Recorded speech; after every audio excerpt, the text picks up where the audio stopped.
Hello listeners, welcome to Charles book shelf. ఈరోజు నేను మీకు నరేట్ చేయబోయే కథ మారిన విధి పార్ట్ 2. ఎవరైనా పార్ట్ 1 చూసి ఉండకపోతే ముందు అది విని ఇది వినండి, ఎందుకంటే లేకపోతే అర్థం కాదు. And if you want to watch that, check the link in the description. So let's dive into the story first. రితేషి దగ్గర ఉన్న ఫొటోస్లో ఏముందంటే, వాళ్ళ మేనమామ ప్రభాకర్ కొంతమంది అమ్మాయిల్ని అబ్యూస్ చేస్తూ కొడుతూ ఒక వ్యాన్ ఎక్కిస్తుంటాడు. అప్పుడు వీళ్ళకి ఒక విషయం అర్థమవుతుంది, వాళ్ళ మామయ్య వీళ్ళని మిస్గైడ్ చేశాడని. వీళ్ళు ఎంక్వైరీలో చేసిన ఇన్ఫర్మేషన్ అది కరెక్ట్ కాదు అని వీళ్ళకి అర్థమవుతుంది. సో వీళ్ళు ఒక ప్లాన్ వేసుకుంటారు. ఎలాగైనా వాళ్ళ మేనమామని పోలీసులకు అప్పగించాలని వీళ్ళు డిసైడ్ అవుతారు. మరుసటి రోజు రిషి చూసిన క్లబ్లోకి వెళ్ళి జాబ్లో జాయిన్ అవుతుంది ఒక డాన్సర్గా. అక్కడికి అదే రోజు రాత్రి తన మేనమామ ప్రభాకర్ కొంతమంది అమ్మాయిల్ని తీసుకుని వస్తాడు. రితేషిని చూసి గుర్తుపట్టి నవ్వి క్లబ్ వాళ్ళతో చెప్తాడు, నాకు ఆ అమ్మాయి కావాలి అని. సరే అని వాళ్ళు కూడా రితేషిని తన మామయ్యకి ఇచ్చేస్తారు. ఇప్పుడు రితేషి ఇంకా తన మామయ్య కార్లో వెళ్తుంటే ఇలా అంటాడు అతను, నీలాంటి వాళ్ళ జీవితమే ఇంత. అసలు ముందు నేను చూస్తానని ఎప్పుడూ అనుకోలేదు. ఎనీవే, నాకు బాగా సంపాదించి పెట్టావు నువ్వు, అందుకే నేను మా బాస్ దగ్గరికి తీసుకొని వెళ్తాను అని. కార్ ఒక ఫామ్ హౌస్ దగ్గర ఆగుతుంది. ఆ రోజు రాత్రి వాళ్ళు అక్కడే ఉంటారు. రాత్రి సమయం 12:30 అవుతుంది. అందరూ నిద్రపోతుంటారు, రితేషి తప్ప. అక్కడికి వాళ్ళ కార్ని ట్రాక్ చేస్తూ రిషి ఆల్రెడీ వచ్చేసి ఉంటాడు. రితేషి బ్యాక్ యార్డ్లో మాట్లాడుకుంటారు. రిషి అంటాడు, నువ్వు ఆల్రెడీ రికార్డ్ చేసిన ఎవిడెన్స్ చాలు అతన్ని మనం జైల్లో పెట్టడానికి, ఇంకా రావచ్చేయని. కానీ రితేషి ఒప్పుకోదు. మనం ఇప్పుడు కంప్లైంట్ చేస్తే ప్రభాకర్ని మాత్రమే పట్టుకోవచ్చేమో, కానీ అతని బాస్ని పట్టుకోలేం. చాలామంది చిన్నపిల్లల లైఫ్ నాశనం అవుతుంది. ప్లీజ్ ఒప్పుకో రిషి. రేపు ఒక్కరోజు ఇక్కడ ఉంటే ఆ బాస్ ఎవరో మనం తెలుసుకోవచ్చు. నువ్వే ట్రాక్ చేస్తూ పోలీసుల్ని తీసుకొని నాతో పాటు వచ్చేయి. ఆ తర్వాత అక్కడ మనం వాళ్ళని రెడ్ హ్యాండెడ్గా పట్టుకోవచ్చు అని చెప్తుంది. రిషి కూడా ఆలోచించి సరే అంటాడు. నెక్స్ట్ డే తన మేనమామ రితేషిని ఆ బాస్ దగ్గరికి బాంబేకి తీసుకెళ్తాడు. ఇప్పుడు రితేషికి చిన్నప్పుడు తనకి ఏం జరిగింది, 19 ఏళ్ళు ఉన్నప్పుడు మళ్ళీ తనకి ఎలా జరిగింది అదంతా గుర్తొస్తూ ఉంటుంది. ఇప్పుడే అతని బాస్ అయిన రితేషిని లాక్కొని వెళ్ళి ఒక రూమ్లో వేయాలని అనుకుంటాడు. కానీ అదే టైంలో డోర్ ఓపెన్ అవుతుంది.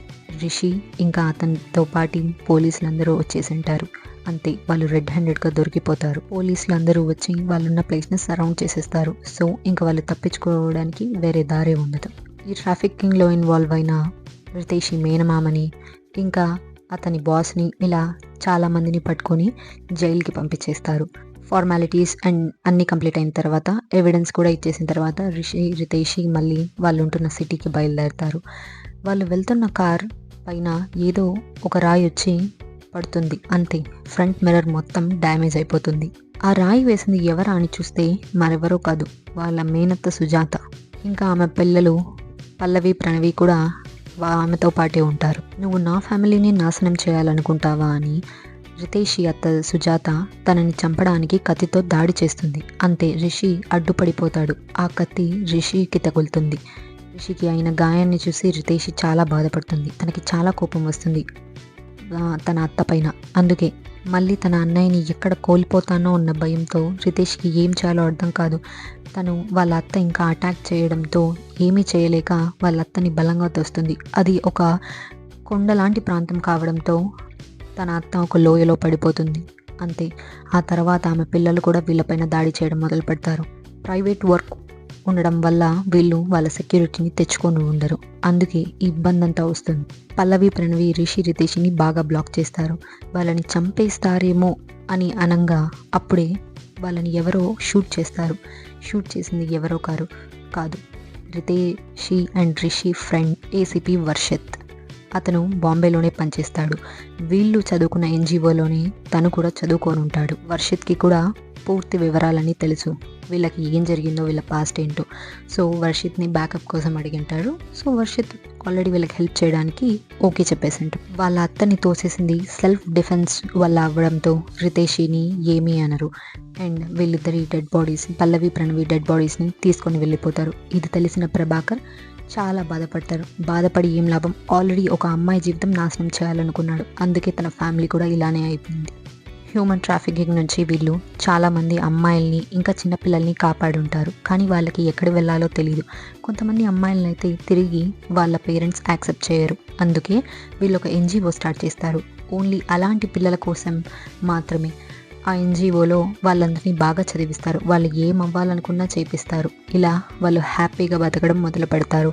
ఇంకా ఎక్కడైనా హ్యూమన్ ట్రాఫికింగ్ జరుగుతుంటే వీళ్ళు వెళ్ళి ఆపడం, ఏసీపీ వర్షిత్ సహాయం కూడా తీసుకోవడం స్టార్ట్ చేస్తారు.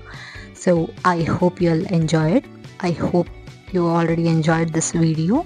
అండ్ మీకు ఏవైనా థాట్స్ ఉన్నా ఏవైనా నాతో షేర్ చేసుకోండి. కమెంట్ సెక్షన్లో మాకు తెలియచేయండి. స్టోరీస్ అన్నీ రియల్ ఇన్సిడెంట్స్ మాత్రమే. And like, share and subscribe to Charles book shelf. Thank you.